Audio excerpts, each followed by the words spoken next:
এবারে ইজতেমায় সাদ কান্দলবিকে আসার সুযোগ দেওয়ার দাবি করে শুক্রবার জুমার নামাজ আদায় করেছেন তার অনুসারী তাবলিগের সাধারণ সদস্যরা।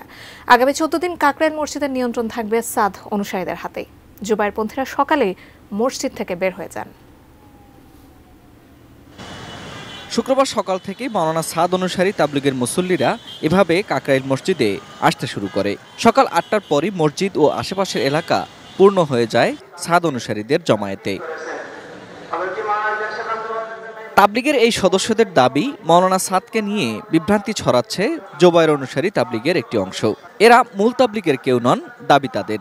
ওনারা ঘোষণা দিচ্ছে আমাদেরকে আর কাকরাইল দিবে না, এজন্য আমরা আসছি আমাদের অধিকার আদায়ের জন্য। তারা কিন্তু এই মুখের জোর আর অন্য কিছু না। যে মাওলানা সাদ সাহেব যদি বাংলাদেশের মধ্যে আসে, বিশ্ব আমির, প্রায় বিশ্ব থেকে 60 থেকে 70 হাজার বিদেশি মেহমান আসবে, এটা বাংলাদেশের জন্য ইমেজ বাড়বে। সাদপন্থী তাবলিগের দায়িত্বশীলরা সংবাদ সম্মেলন করে মসজিদের গেটে। এবার ইজতেমায় মাওলানা সাদ কান্দলভিকে যে কোনো মূল্যে আনার দাবি করেন তারা। আমাদের তাবলিগের সাথী যারা এই পক্ষ আর ওই পক্ষ উভয় সমঝোতার জন্য তৈরি আছেন, উভয় আগের মতোই আমরা আছি। মাঝখানে একটা তৃতীয় পক্ষ ঢুকেছে। এই তৃতীয় পক্ষকে যদি আমরা বের করতে না পারি, দিন দিন ওনারা আমাদের মধ্যে এই আগুনের ভিতরে আরো পেট্রোল ঢেলে যাবেন। ব্রেকফাস্ট, টিফিন কিংবা স্ন্যাক টাইমে মজাদার আয়োজন মানে অল টাইম ব্রেড।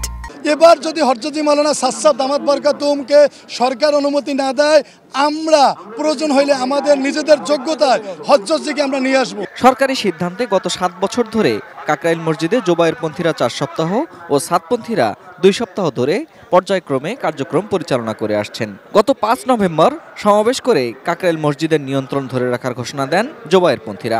ফলে নিজেদের শক্ত অবস্থান জানান দিতেই শুক্রবার এমন উপস্থিতি বলে জানান সাদ অনুসারী তাবলিগের নেতারা। তারা যেহেতু ঘোষণা দিয়েছিল ঢুকতেই দিবে না, তো সেই হিসেবে আমাদের একটু বেশি সাথী আসছে যাতে ঢুকতে পারে, এই হলো একটা কারণ। আর আমাদের মূলত কথা বিভিন্ন মহল থেকে শোনা যাচ্ছে যে এই যারা নিজামুদ্দিনের অনুসারী, এদের সাথে লোকজন একবারেই কম। মূলত ওইটাও একটা বোঝানো যে না, আমরা আসলেই 20% না, তবলিগ যারা করে তাদের 90% নিজামুদ্দিন মার্কাজের সাথে জোরে মাওলানা সাদ সাহেবকে আমির মেনে তবলিগ করে। দুপুর 12:15টার দিকে জুমার নামাজ আদায় করেন মুসল্লিরা। নামাজ শেষে কাকরাইল থেকে চলে যান তারা।